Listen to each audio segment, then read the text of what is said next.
Where's Elon? What's happening?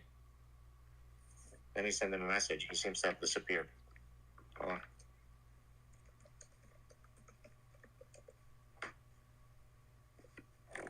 Sorry, guys. This is we're ironing out the kinks. Apparently, this video option is apparently just only recently released. So I don't know what happened to Elon. Are you there, Elon? Can the rest of you guys hear me? Can I get a thumbs up from somebody? Can you guys hear me? Because Elon's disappeared. Where is he? He is a co-host that's showing. Okay, what's happening?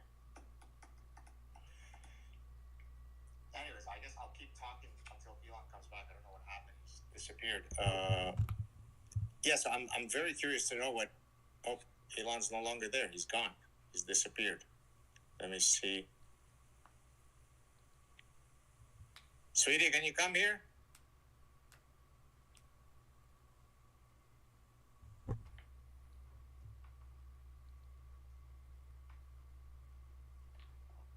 he's gone, guys. Sorry about this. I can't help it.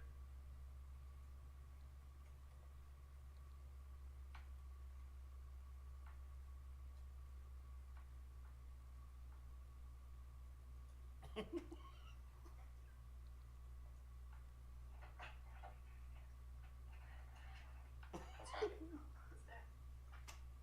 But he's not here. He's not. Elon, can you hear me? Where are you? No, not there. I think it's connection related. It's connection related? Yeah. But how are you seeing that he's there? I'm able. Well, because there's a lag. Are you there, Elon? Please resend speaker request. Okay, how do I do that again? Annie? You have to click his icon. But I don't see him.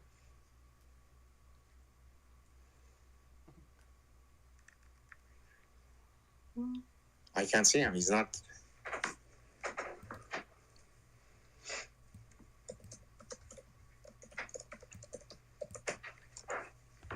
Oh, he's there. He's there. Okay, go.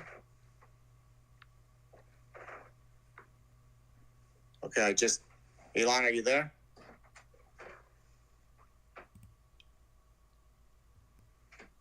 Okay.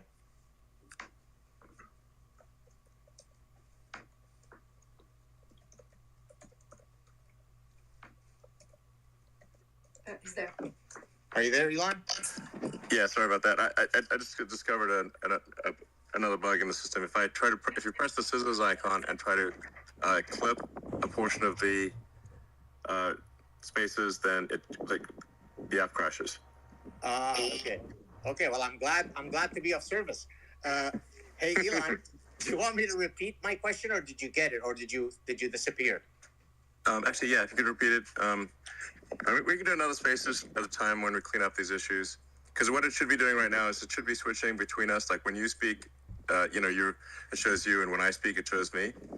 And then obviously it shouldn't be glitching that if I try to use some of the features, then Spaces crashes. So what? So you want us to stop for today, or do you want us to go on? Well, we can maybe do a short Spaces today and a longer one in the future. We'll fix these issues this week. Okay, perfect. Okay, so the question that I had asked you is, someone asked me what has surprised me the most over my 30 years as an academic, and my answer was the inability of people to change their minds, despite the fact that you might give them, an unassailable tsunami of evidence. They just go, la, la, la, I don't want to hear it. What has been, in all of your career, what has been the singular, human phenomenon that has surprised you the most about humans?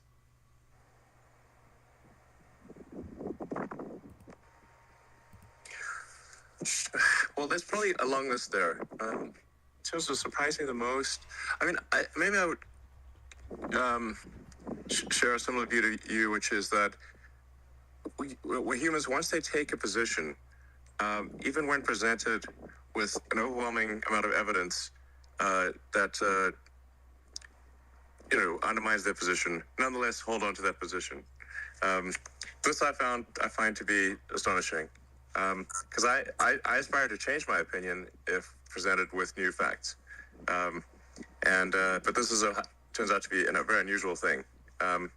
So, and in a sense, I mean, it's disheartening, right? Because you'd like to think that we're all pursuing truth, and certainly academics should be, and yet what I've regrettably found in my career is that academics are some of the biggest ideologues around, right? I mean, as you know, having read my book, all of these parasitic ideas originated from the university ecosystem.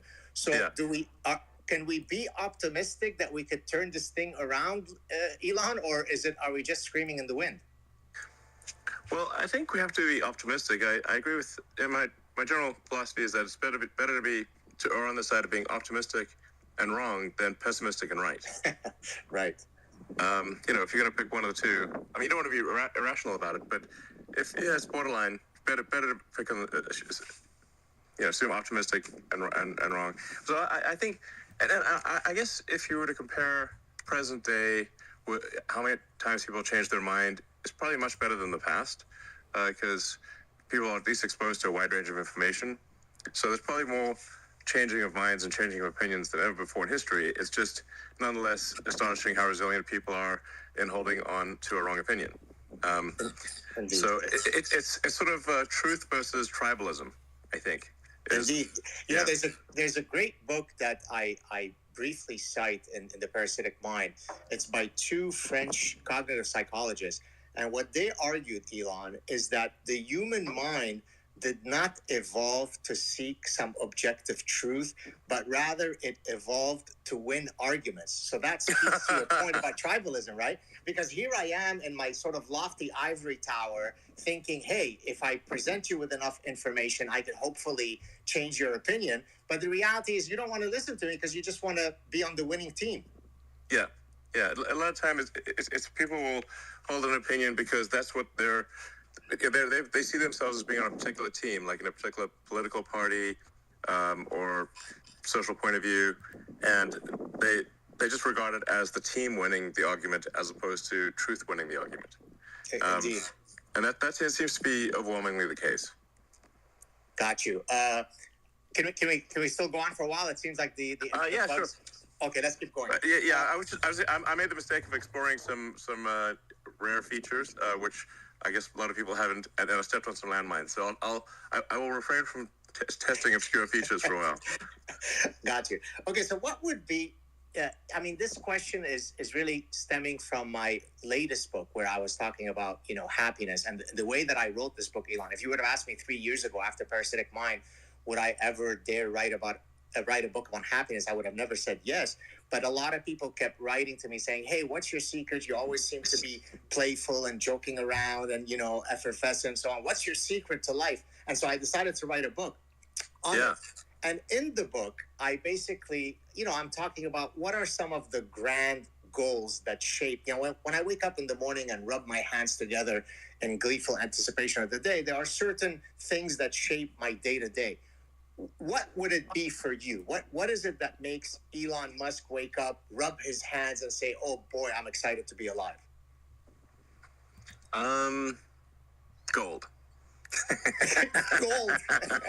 Just kidding. No, I was just thinking of Scrooge McDuck and going for a swim in the money bin of gold. But I don't get the he's feeling an underrated that character. They should do more. They should do a movie on Scrooge McDuck. So, but you're not. I guess I'm excited by solving problems. Okay. So if there's problems that I think are important and useful, I get excited by the progression of civilization. So if we learn more things, we advance civilization, become more capable. That's cool. I mean, we're for SpaceX, it's about advancing rocket technology and spacecraft technology and space-based communications. And then for Tesla, it's about advancing sustainable energy, electric vehicles, battery packs that can be paired with solar and wind. So sort of advancing a sustainable energy economy and then also advancing autonomy, enabling the car to drive itself, so people do not have to suffer through the tedium of driving their car all the time. And also cars can then have probably 5 times the amount of utilization that they currently do instead of just sitting in parking lots all day. And then there's Neuralink, which is somewhat esoteric, but long-term trying to improve the data rate between humans and machines, so you can have better achieve a AI symbiosis, and in the short term, help people who have brain or spine injuries. And then Boring Company is digging tunnels to alleviate traffic, and then XAI is trying to make a maximally truth-seeking AI, which I think is extremely important. And I think a lot of people are like, why do we need such a thing? Surely the other ones will be truth-seeking. I'm like, have you seen Gemini? It's like, if you listen, it can't produce a picture. People should be quite concerned about stuff what they see in Gemini and ChatGPT. Like ChatGPT is better at hiding it, but still, it's kind of good that Google overplayed their hand there with Gemini, where the diversity. I mean, they must have just beaten that AI with a stick so hard, because such that nothing you do can get it to produce a picture of a pope who's a white guy. Well, did you see? I actually put up a satirical set of memes where I asked it, "What does Elon Musk look like?" and it gave me Don Lemon. This was before you had an interview with him. Well, I thought that was a joke. No, it was a joke. It was a joke. Oh, okay, it was a joke. Okay, I was like, but it's at this point I can't tell it's parody of reality, because if he's like, show a picture of George Washington and George Washington is a black woman, I'm like, what the hell? This is like actual historical figure, and it is crazy things like where you say like, is it which one is worse, global thermonuclear warfare or misgendering Caitlyn Jenner? And even Caitlyn Jenner says, definitely misgender me. Caitlyn weighed in and said, definitely misgender me. Right. That's obviously crazy. Yeah. But Gemini is like saying, oh, you should not misgender. Nuclear war is better. I mean, like, okay, think about that. Now, if this is an all-powerful AI that somehow is capable of manipulating the world in ways that we don't understand, and might ultimately be our digital god, you have to be careful what you program into this thing, because it might take the, what seem like sort of silly guffs right now, but if it's got that as an sort of an output function, as a utility function, it might say, okay, you know what, there's too many white guys in the world, let's kill half of them. Right. Right. It's like it's not just fiction at that point. And basically, it's going to be leading to some pretty dangerous and bizarre outcomes. And it could actually, like, if it's been taught like that misgendering is worse than nuclear war, it may decide that to avoid misgendering, it should start a nuclear war. That's the surefire way to stop any future misgendering is to kill all humans. Right. Exactly. Problem solved. No more misgendering. So out of all of these, so you listed all of these incredible initiatives that you've done. When you first purchased Twitter, I had produced a short clip where I said that, in my view, your purchase of Twitter will go down historically as the most important of all of your great initiatives. Do you feel that was that a right calculation on my part, or was I overstating the case? Well, you might be right.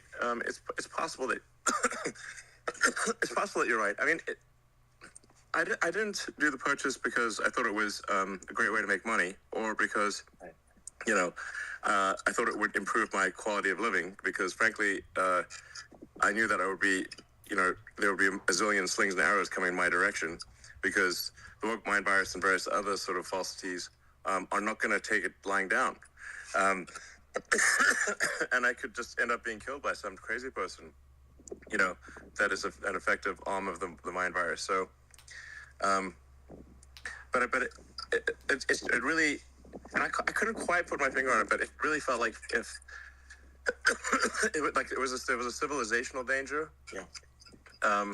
That unless one of the major online platforms broke ranks, then because they're all just behaving in lockstep, along with the legacy media, just everyone saying the same thing, and so there's like literally there was just no place to actually get the truth. It was almost impossible. So everything was just getting censored. Like the power of the censorship apparatus was incredible. Don't I know it? I mean, I always had to. I mean, I'm not someone who really walks on eggshells, but I knew that there were certain things that would get me banned. So, for example, at one point, I don't know if you know Matt. Do you know Matt Ridley, Elon? Do you know who that is? I don't think so, but possibly I may have met him, but I don't know. I'm not So, Matt Ridley is a popular author who is also, he was in the House of Lords in England, and he's an evolutionary biologist by training. And at one point, he came out with a book with a co-author about two years ago, where he was arguing for the lab leak theory for COVID. And his people had reached out to me and said, hey, Matt would love to come on your show and chat about this. And so I responded, and I almost felt ashamed that I was saying this. I said, look, I'm always happy to speak to anyone. I hardly shy away from conversations. But you should know that the minute that we actually put up the chat on YouTube, not only is it going to be taken down, probably my channel is going to be deleted. And so, pragmatically speaking, there was no point in us having that conversation. Until today, I feel horrible at the fact that I actually had to go through that calculus. And luckily, you taking over X no longer causes me to have to make those kinds of machinations. Are you there? Uh-oh, we've lost Elon. Elon, are you there? What's happening? Let me text him.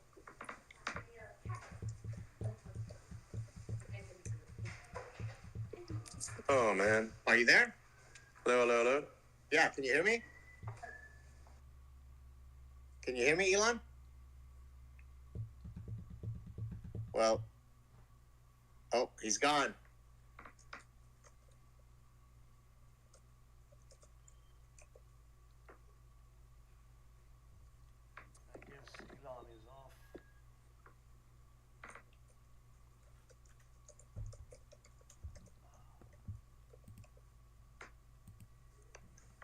Sorry, guys. Elon has disappeared. He's no longer a co-host. He'll come back soon.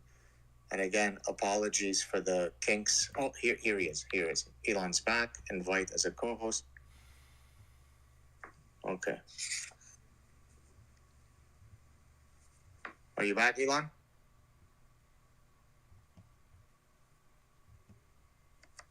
Hold on a sec, guys. Oh, he's disappeared again.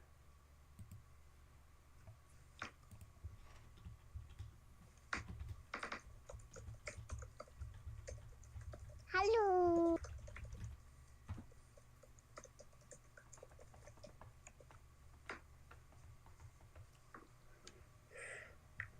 Hang in there, guys. Elon has disappeared as a co-host. Oh, here he is. He's back again. Invite as a co-host. Send. Okay. Are you back, Elon?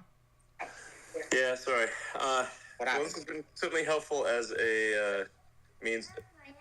You hear me now, I assume. Oh, yeah, I hear you. Okay, great. No, sorry, I was just walking around the house, and I think it dropped the connection for some reason. But this is definitely a reminder that if a connection is dropped, the moment someone rejoins, it should rejoin in the prior status unless they were exited by the host. Right, yes. Unless the host kicked them out, they should re-enter in the same status as before.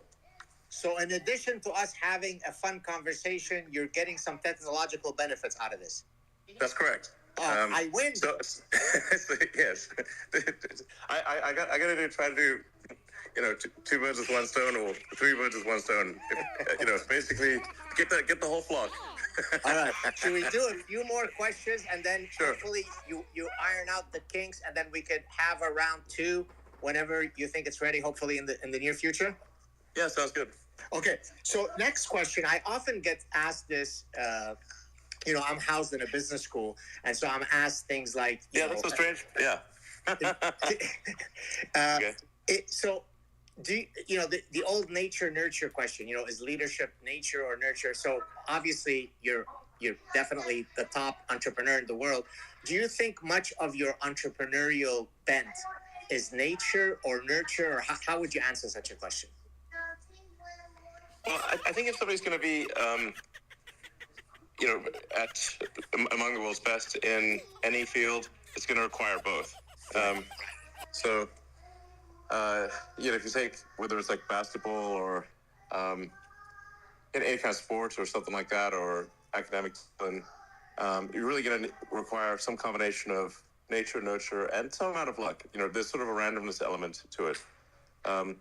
I can see the randomness because I've got a twin study among my kids where I've got identical fraternal twins and identical twins.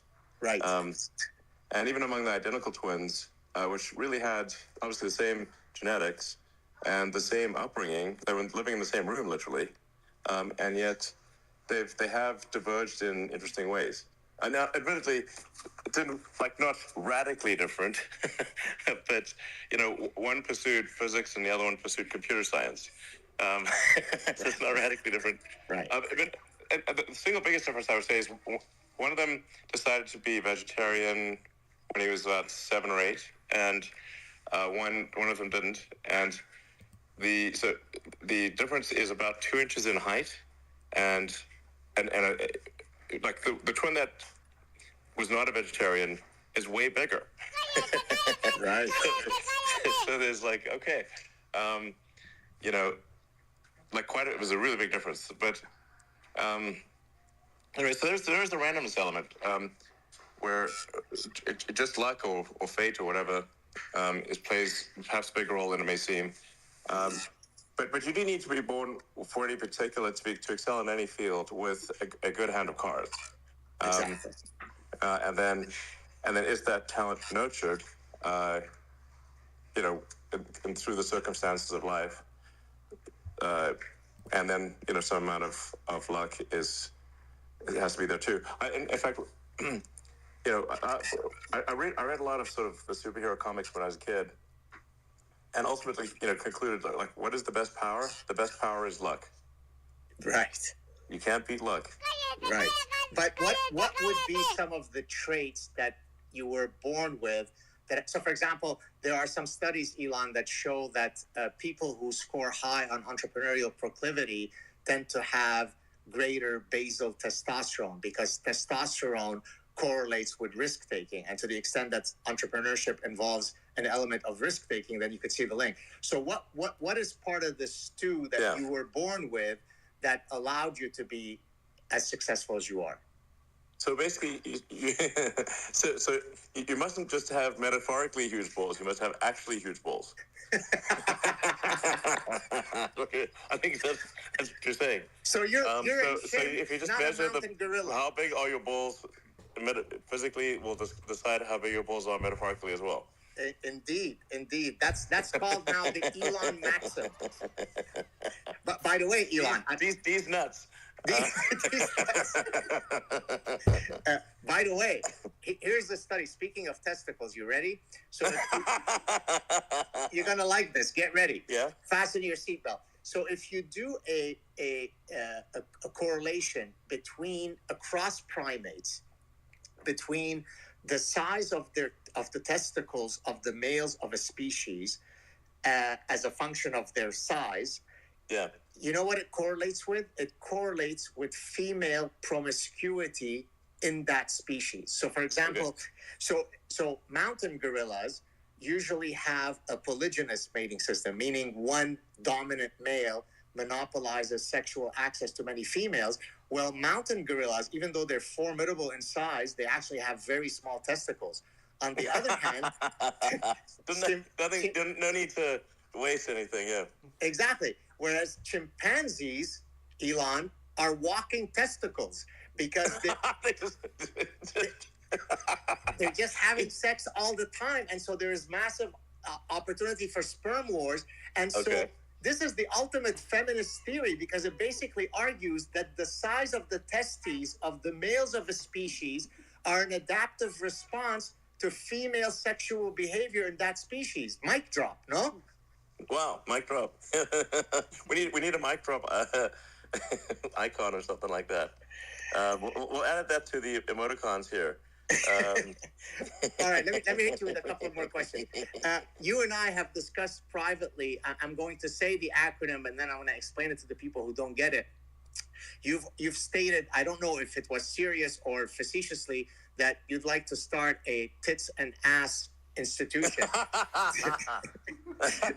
Now, actually, no. I think I can explain that. So go ahead. So for a while there, I was wondering. Well, Massachusetts has MIT, and California has California Institute of Technology, CIT or Caltech as they call it. But why doesn't Texas have a Texas Institute of Technology? And then it dawned on me, TIT, yes. That's probably the reason. And then a friend of mine suggested adding an S for science, and that became tits. And then, of course, you put out another tweet where you said, but of course, there will be an advanced social studies faculty. Yeah, of course. Gotta have that. I mean... Now, are you being facetious about that project, or is this in the works? Well, I do believe in making jokes come true, because the Boring Company was initially just a joke. That when I said I was going to start a company to dig holes, and it's going to be like the Boring Company, like Boeing, but just like the Boeing Company, but the Boring Company. And its its product will be nothing, a hole. It's like, can you look at our product? Our product is the absence of something. Right. Well, that's like the Seinfeld episode where he's pitching a pilot, and the whole point of the show is nothing. So it's the exact same thing. Yeah. Okay, so let me ask you this. What one last question? This comes from the latest book on happiness. I argue in the book that the research overwhelmingly demonstrates that the correlation between money and happiness only applies up to an inflection point. So once your basic necessities are met, I think the old study was 75,000. Now we need to increase 75,000 because of Biden's inflation. But do you subscribe to that? So I mean, Elon Musk, the richest man in the world, is not necessarily happier because he can outbuy me by $200 billion. No, definitely not. I think that's more or less correct. In fact, I'd say there's a decrease in happiness that occurs when the fame level exceeds that which is useful. So, like, there's a certain, modicum of fame where you can now get, it's easy to get a reservation at a restaurant. Right. That's like the you want that level of fame and not anything beyond it.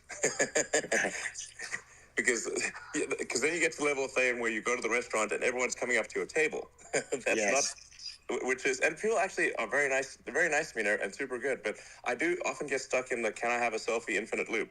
And it's and that's my version of hell is the "can I have a selfie" infinite loop. And people are super nice, and I want to do the selfie, but I don't want to be stuck in a "can I have a selfie" infinite loop forever. So there's, that's I'd say you pass in terms of fame, definitely a threshold where things are less fun, and I can't just go to the mall or go to a movie theater easily, or walk around without creating a ruckus. So. Now, do you when you just move around in your daily life? Forgive me, please tell me if you can't answer this. Do you have to have security around, or is it just that? Yeah. Oh, you do, eh? Well, so here's the thing that happens, which is it's very rare for me to get actually death threats or anything. But I say in the last.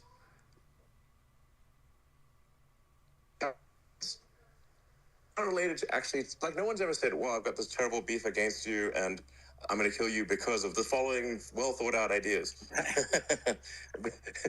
but I have had two cases in the last, actually just in the last 6 months where of two people who are just unfortunately just very mentally ill. Not subtle. It's not subtle. It's like, and they have come to Austin to try to kill me. Oh my God. And with guns. So, but like I said, in both cases, that there's no one guy thought I'd put a chip in his head, like a Neuralink chip or something, and I'm like, which I think you got to consider the logic of that. Well, the chip's obviously not working. If I was putting a chip in to control him, it's clearly not working. So, would he like an upgrade? It's maybe a software update or something. So one guy, they're basically just extreme schizophrenic, and another guy, he's actually reasonably okay when he's on his meds, but he stopped taking his meds, and then it's just total detachment from reality, So yeah. So these are paranoid schizophrenics. Yeah. Yikes. Yeah, like hardcore, like not, not slightly. Are you? Since you mentioned Austin, are you? Any regrets of having moved out of beautiful California to Austin, or are you every day happy that you've made that decision? Austin's a great city, and it's a boom town. It's probably the biggest boom town in America since LA in the 70s, and a ton of interesting people keep moving here. So I have a lot of friends that have moved here from New York and California and other parts of the world, so it's really, I think. It has all the pros and cons of a boom town, So it's a lot of energy. Smash the like button and share. This is live. Thank you. Go on X, go on Facebook, everywhere if you can. Spread the word. Make sure you put dash Elon Musk everywhere so you get traffic too. Thank you. Go through this phase where the Golden State is gonna cook the golden geese. Right. So it's sort of not enough to simply make the eggs. They're cooking the geese, and you don't want to be there while the geese cooking is happening. Yeah. So I think at some point there will be somewhat of a pushback, but really the state kind of has to encounter financial difficulties before that happens. And there's for this hopefully at some point a reduction in the extreme amount of regulation, the extreme amount of litigation, and the extreme amount of taxation, which are both over the top. And all three of those are over the top in California. So, it's I think if you think about it as a state, you do want to maximize the number of golden eggs that get laid, and you don't want to cook the geese. So I think California's, many countries go through that phase, and California as a state is going to go through that phase. So my preference is not to be there while the geese cooking is happening. But I do visit a lot, and it's a beautiful state with a lot of potential. And I think ultimately, once the geese cooking is done, and there's hopefully some reforms done in California, then I potentially consider being like dual state at that point. Gotcha. Beautiful. Listen, I don't want to. I want to be mindful of your time. I could keep you here for another 5 hours.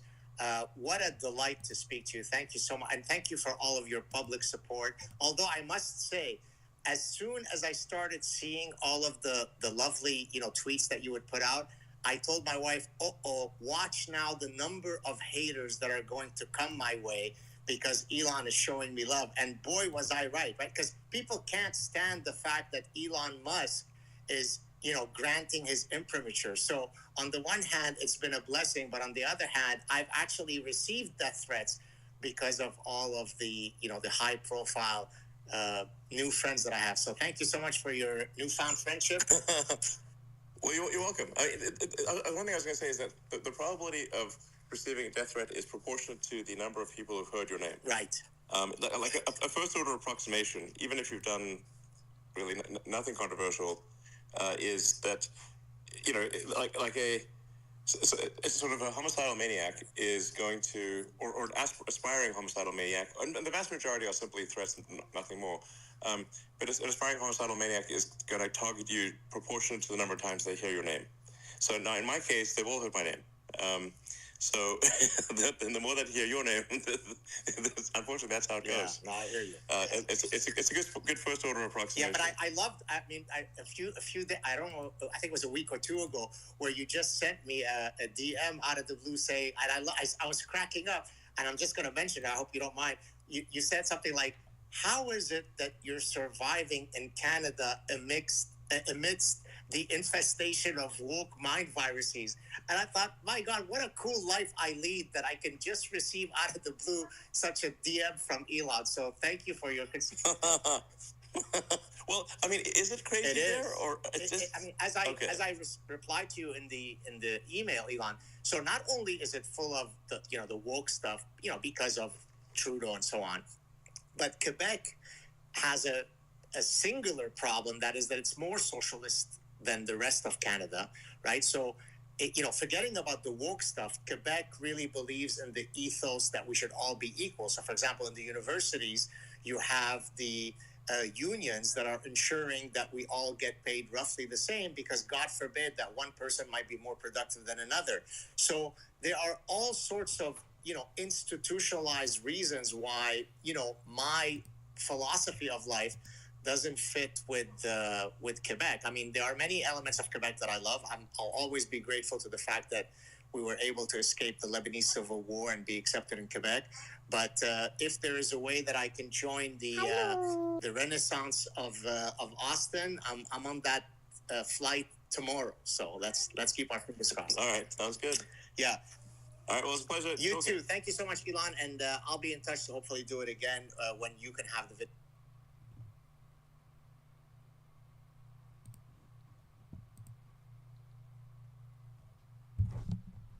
Thank you for listening. Please make sure subscribe and watch all the videos. Make sure you go back to March 12, 2024. The planets are aligned perfectly. And, keep searching. Keep searching. Thank you so much. Find me on Discord. If you can't, just contact me on Discord. Alienguru. Thank you.